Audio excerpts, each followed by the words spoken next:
Welcome to our second lesson in source usage. If you remember, our first lesson was how to directly quote. Today we're going to learn about how to paraphrase. You will want to go into the Unit 3 folder of Angel and go into the subfolder entitled Paraphrasing. You'll find a handout there called How to Paraphrase. I would recommend that you print it out so that you can follow along with today's lesson. You have already learned how to directly quote, but what you should know is that you don't directly quote frequently. In fact, paraphrasing is the most common method of source usage. A paraphrase is a restatement of certain pieces of information from a source. You're not repeating them, you are restating them. A restatement is putting something into your own words. You might recall when you peer edit for me, I ask you to restate your peer's thesis. That means putting it into your own words. Believe it or not, putting something into your own words still requires source citation, just like a direct quotation does.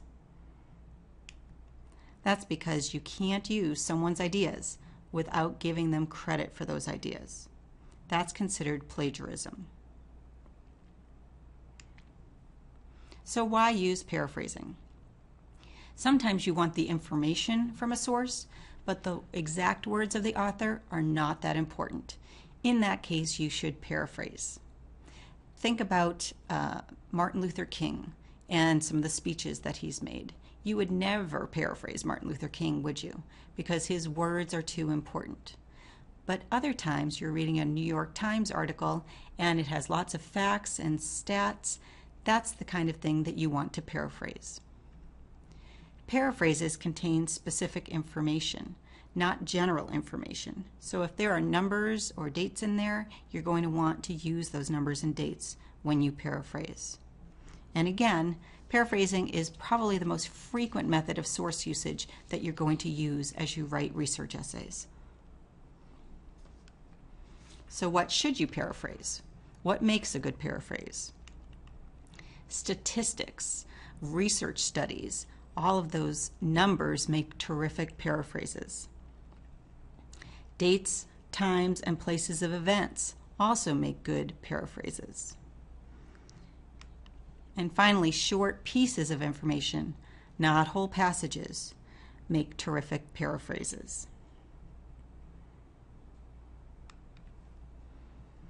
So how do you paraphrase? First, you're going to keep your restatement as close to the original length as possible. Second, obviously, you're going to use your own words. Third, and this one always surprises students, you're going to also use your own sentence structure. I know that sounds odd, but we'll see some examples and you'll understand why. Fourth, you're going to make sure those details, that information that you were looking to capture, those details are preserved in your paraphrase. And finally, you're going to include the citation at the end in parentheses, just like you did with the direct quotation, with the author and the page number noted. If you have an author but you don't have a page number, for example, an author of a web article, you would just put the author's last name in parentheses. Sometimes you don't even have an author, particularly with things that are on a web. You may have the title of a web page, or you may have the title of the article but no author. That information instead would go in parentheses. So in quotation marks, the title of the page, and in parentheses as well. Here are some caveats or some stipulations that you need to keep in mind as you paraphrase. First, if you feel you have to use a word or two from the source, those words need to be in quotation marks. We're going to see this in the sample passage that I show you. There's a term bird-friendly in that passage, and that's sort of a cool term, and it's actually a phrase that's coined by the coffee producers, but the author wanted to preserve it. The author used quotation marks. If you want to keep that term, you'll use quotation marks as well. Secondly, some words just can't be paraphrased. For example, words that are subject-specific jargon. Like if you are writing a business article, you probably won't find a synonym for stock exchange. If you're writing about the medical field, I'm quite sure you won't find a synonym for chemotherapy. And in the case of our sample passage, if you are writing about the food industry, using the label gourmet is probably something that you won't be able to find a synonym for. So let's take a look at this sample passage. Look to the very bottom of it. In fact, it's found on your handout as well. This is from page 60 of the original source by Christopher Dahl, and the title of the book was Nicaragua in Pictures. You'll notice that I know it's a book because at the end of the citation it says print. I'm going to read this sample passage. If you don't want to listen to me for the next 1 minute and 5 seconds, you are welcome to fast forward. Here we go. One of the biggest blows to the Nicaraguan economy in recent years was the coffee crisis. This worldwide drop in coffee prices began in 1997 as a result of increased coffee production in the Southeast Asian nation of Vietnam.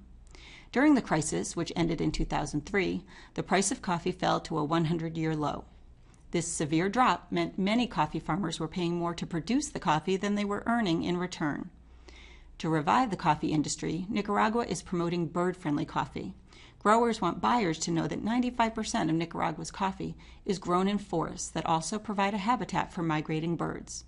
This, quote, bird-friendly coffee is popular because it's considered less destructive to the environment. In addition, 1% of Nicaragua's coffee is grown on small-scale cooperative farms rather than on large estates. This means it can be marked as gourmet coffee. For Nicaraguan coffee producers, these labels help ensure more stable prices for their product. The passage has many concrete facts and statistics that easily lend themselves to paraphrase rather than direct quotation. The exception is the phrase bird-friendly. It is unique to the passage, and you'll probably want to keep it if you choose to paraphrase that piece. If so, you would put those words in quotation marks. Let's take a look now at some incorrect examples of paraphrase. In this first incorrect example, I have not switched up the wording enough, and so the paraphrase's wording is very close to the original. Let's take a look at my attempt at paraphrase. Nicaragua's coffee growers promoted environmentally safe coffee and advertised to buyers that 95% of Nicaragua's coffee is grown in forests. Those forests provide a habitat for migrating birds.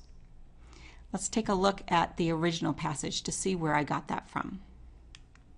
If you look on your handout, you'll see that about halfway through the passage, the sentence that has 95% of Nicaragua's coffee is grown in forests is the sentence that I chose to paraphrase. But notice that only the words "that also" were eliminated from my attempt at a paraphrase. Now, what I did do well is that I made it 2 separate sentences in an attempt to try and change up the sentence structure. But all of those words that are underlined right now were word for word from the source. That's considered plagiarism. So I'm going to try and fix it. In my correct version, on the bottom half of your screen, you'll see Nicaragua's coffee growers promoted environmentally safe coffee and advertised to buyers that 95% of the crops came from the forested areas, maintaining essential habitats for birds. That is distinctly different from the above original. And so now I've no longer plagiarized.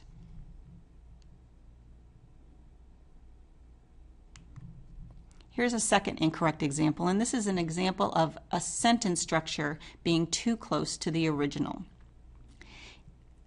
For Nicaraguan coffee growers, the gourmet labels guarantee more stable prices for their coffee. If you look to the original passage, you'll see I'm trying to paraphrase the last line from the passage.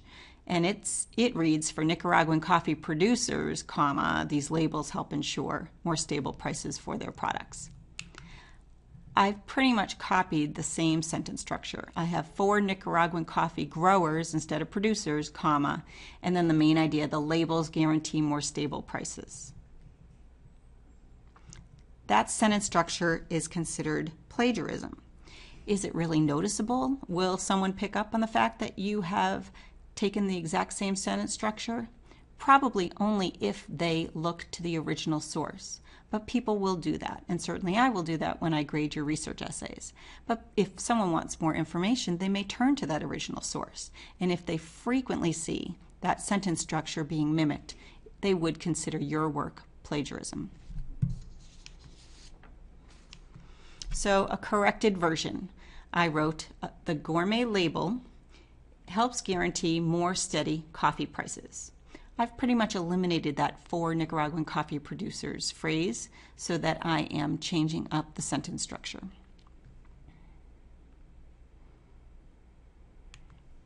Here's another correct example. And again, here's where I kept that bird-friendly phrase that I liked so much from the original passage. I wrote, they came up with bird-friendly coffee, which provided a nesting area for migrating birds. As an added bonus, because many farmers work on small areas of land, the coffee can be labeled gourmet. Here is where I gathered that information to create my paraphrase. Notice my paraphrase is 2 sentences. It's okay to put 2 closely related sentences together and then cite the source at the end of the second sentence. That's perfectly fine to do. But also notice that even though the information that I took was from 3 separate sentences in the passage, I've combined them so that they're still basically the same length as the original. That is a correct example of paraphrasing. So let's review. First, you are going to use specific information from the source. Do not dumb it down and turn it into a general statement. You want those numbers and those dates. Next, do not paraphrase too much material at once. You're going to want to keep it rather short. Do not use wording that is too close to the original source. You're going to want www.thesaurus.com and look up those synonyms. That website is a terrific resource for finding synonymous terms. Next, don't use sentence structures that are too close to the original source.